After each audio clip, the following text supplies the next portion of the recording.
China, Russia और Iran America की तबाही का 40 साला प्लान। जी हाँ, बिल्कुल है ना हैरानकुन बात। ये प्लान क्या है, कैसे अमेरिका की तबाही हुई और मज़ीद होगी, आमिर रज़ा से बात करते हैं। आमिर भाई, मैंने एक शेर की सूरत में ये लाइन बता दी, 40 साला प्लान है चाइना का, रशिया का, ईरान का, अमेरिका को तबाह करने का। ये प्लान क्या है? देखिए, पहली बात तो यह है कि ये 40 साल बहुत अहम हैं। अगर आप ह्यूमन हिस्ट्री में देखें तो सेकेंड वर्ल्ड वॉर के बाद आपको एक अमन और सुकून की चीज़ें नज़र आती हैं। छोटी मोटी जंगें जो हैं वो लगी रहीं, लेकिन कोई बड़ी जंग नहीं थी। लेकिन एक बहुत बड़ा असर पड़ा जब अफ़गानिस्तान के अंदर USSR आया और उसको तोड़ने के लिए अमेरिका ने कोशिशें शुरू की, वो कामयाब हुआ। इसी दौरान ईरान के अंदर इनकलाब आता है। वो जो इनकलाबी थे वो रशिया की तरफ चले गए, यानी अमेरिकन ब्लॉक का एक मुल्क टूट कर रशियन ब्लॉक में चला जाता है। अब रशियन ब्लॉक क्या था? ये एक अमेरिका से डरा हुआ मुल्क था, क्योंकि अफ़गानिस्तान के अंदर उसको मार पड़ रही थी।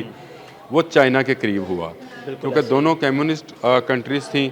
और यूं ये ब्लॉक जो था, ये दो बड़ी ताकतों का महवर बन गया। एक चीन था, एक रूस था, और इनके साथ शामिल हुआ ईरान।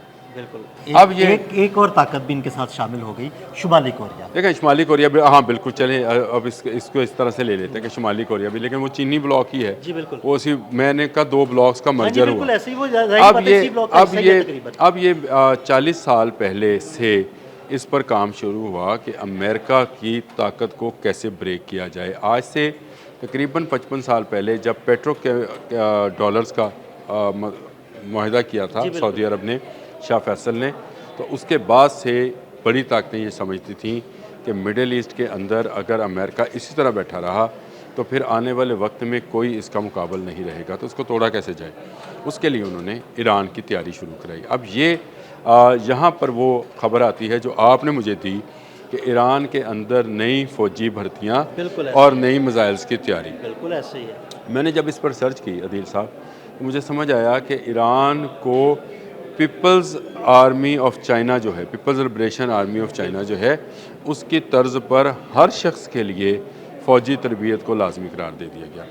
बसीज नामी एक तंजीम बनाई जाती है, चाइनीज़ मॉडल को लेकर उसके अंदर जो है काम शुरू किया जाता है, और ईरान के हर मर्द को उस बसीज का हिस्सा बनाया जाता है। ये पासदाराने इनकलाब का आप समझे नर्सरी है, जहाँ पर छोटे छोटे पौधे लगाए जाते हैं, और इन्हीं पौधों में से फिर तलाश कर लिया जाता है कि आगे चलकर पासदाराने इनकलाब का अफसर। ये बिल्कुल पीपल्स जो रेड आर्मी, जो उसको हम चाइना की आर्मी कहते हैं, उसका मॉडल है जो अडॉप्ट किया गया। वैसे अब शायद इसी वजह से जब जंग के दौरान उनके जनरल्स जो हैं वो शहीद होते रहे, तो नीचे से मुतबादल क़यादत जो है ना ऊपर आती रही। जब आप नर्सरी लगा लेते हैं, और जैसे चीन ने लगाई है, तो आपको फिर वो हला नहीं बनता है। आप एक के बाद एक पौधा जो है वो शो करते जाते हैं। यही हुआ। अच्छा, इसके साथ साथ दो काम और किए उन्होंने। एक तो ये किया कि चाइनीज़ ने बहुत तेज़ी के साथ अपनी टेक्नोलॉजी को ईरान ट्रांसफ़र किया। यह टेक्नोलॉजी जो थी मिसाइल टेक्नोलॉजी थी, और ये मिसाइल टेक्नोलॉजी थी हमला करने की, सही दिफा की नहीं थी, अटैकिंग थी, जिसमें फिर ईरान ने इसमें आगे चलकर अपना खैबर शिकन बनाया, नसर बनाया। इसने और बहुत सारे मिसाइल जो हैं, ये असल में ये कोई DF-80 है, कोई DF-8 है, कोई ये सारे जो हैं चाइनीज़ ही टेक्नोलॉजी है, जिसको उसने ईरानी ट्रांसफ़र किया, और उसके रिवर्स इंजीनियरिंग जो है ये भी इन्होंने जारी रखी, मुख्तलिफ़ मिसाइल्स की, मुख्तलिफ़ चीज़ों की। और चाइना ने इनको पूरी की पूरी फैक्ट्रीज़ जो हैं ये लगा कर दी। ये 90s का अशरा था, जब चाइना अपनी टेक्नोलॉजी जो था खामोशी के साथ ईरान ट्रांसफ़र कर रहा था। ये बेच नहीं रहा था, ट्रांसफ़र कर रहा था। मैं आपसे दोबारा बात करता हूँ इस पर, क्योंकि इसके बदले में ईरान उसको सस्ता तेल फराहम कर रहा था ब्लैक मार्केट के ज़रिए। इसलिए ये ट्रांसफरेशन जो थी, अगर तेल की ट्रांसफ़र जो थी वो ब्लैक मार्केट में थी, तो टेक्नोलॉजी भी ब्लैक मार्केट के ज़रिए ही पहुंच रही थी। वैसे कैसी बात है कि ईरान को, चाइना को, रशिया को और शुमाली कोरिया को, इन चारों ममालिक को अंदाज़ा था कि एक ना एक दिन अमेरिका अपना मुंह खोलकर इस खित्ते में ज़रूर आएगा और हम उसको ऐसे शिकस्त। अच्छा नहीं, अच्छा सुन, अब ये बात थी आपने बिल्कुल ठीक कही। इसके बाद आती है रशिया की बारी। अब रशिया ने ये किया कि उन्होंने ईरानी एयर फोर्स जो है उसको ट्रेन करना शुरू किया। रशियन पायलट्स जो थे वो बाकायदा आना शुरू हुए। रशिया ने ही एटमी टेक्नोलॉजी के हवाले से साइंटिस्ट जो थे वो पहुंचाना शुरू किए और इसी तरह एक कोलैबोरेशन जो है इनकी हो गई। मैं आगे चलता मैं इसलिए चल रहा हूँ कि लोगों को भी समझ आनी चाहिए कि ये हुआ क्या है अमेरिका के साथ। अगर अमेरिका को मार पड़ रही है तो ये क्या हुआ क्या था।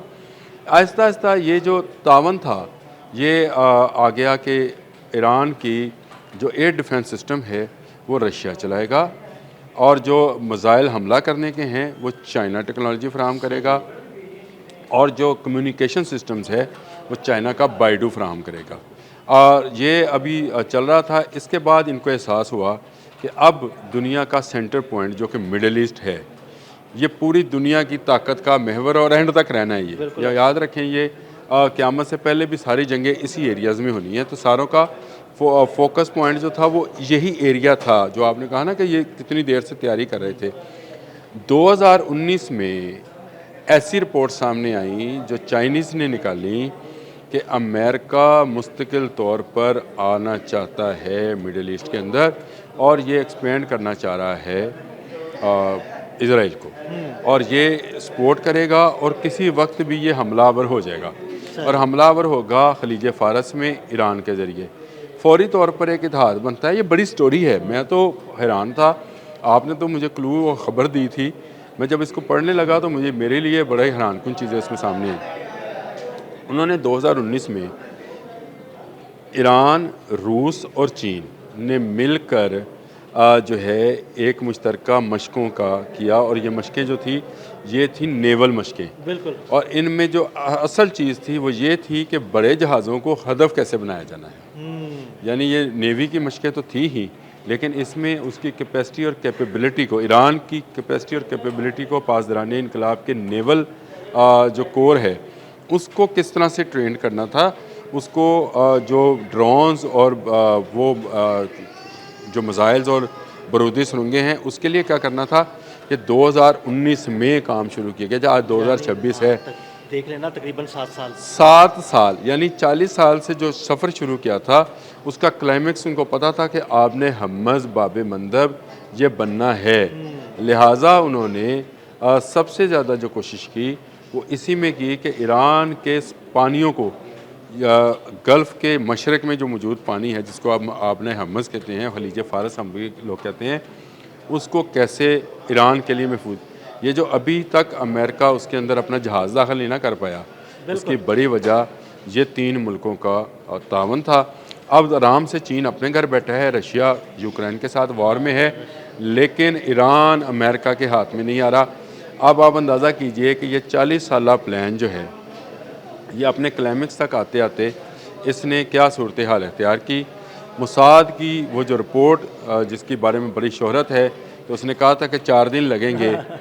आपको दिलचस्प आपको नहीं जी सर, आपको दिलचस्प चीज़ बताने लगा हूँ। इसके अंदर इसको हैक कर लिया गया था जब ये कम्युनिकेशंस की जा रही थी ईरान के अंदर की सूरत हाल के बारे में। तो ना सिर्फ उसको हैक किया गया बल्कि उसको चीट किया गया और ईरान के अंदर से मुसाद को ऐसी इतलात पहुँचाई गई जो कि बज़ाहिर उनके जसूसों की इतलात थी, लेकिन असल में वो सारी की सारी जो थी फेक इतलात थी। और उसमें यह बताया गया था कि ईरान जो है ये अंदरूनी तौर पर टूट चुका है। अब इसको एक बरूनी हमले की ज़रूरत है। बस एक हमला करें ये टूट जाएगा। ये वो 40 साला प्लान का वो क्लाइमेक्स और 2019 से शुरू होने वाली वो नेवल मशकें, उसका अंजाम अमेरिका का यहाँ लिखा जा चुका था। आज 2026 है। आप देखिएगा कि ये जंग तो अभी बंद नहीं होनी चलेगी कुछ अर्सा, लेकिन अमेरिका आहिस्ता आहिस्ता अपनी ताकत कैसे खोएगा और दुनिया पर इस वक्त जो हम समझते हैं चीन है वो पूरी दुनिया की वाहद सुपर पावर बनकर उभरेगा। रशिया यूक्रेन में मसरूफ़ है और यूरोप के साथ मसरूफ़ रहेगा। अमेरिका को जो है घेर के यहाँ पे मार दिया गया, ईरान के सामने पेश कर दिया गया। अब जो है चीन जो कि अलग बैठा है वो एक बड़ी ताकत बनकर उभरेगा। बहुत शुक्रिया आमिर भाई। आमिर भाई ने बड़ी तफसील के साथ इस सारे मामले पर रोशनी डाली। मज़ीद अपडेट्स के लिए हमें फॉलो करते रहें। अदील अहमद और आमिर रज़ा को इजाज़त दीजिएगा। अल्लाह हाफ़िज़।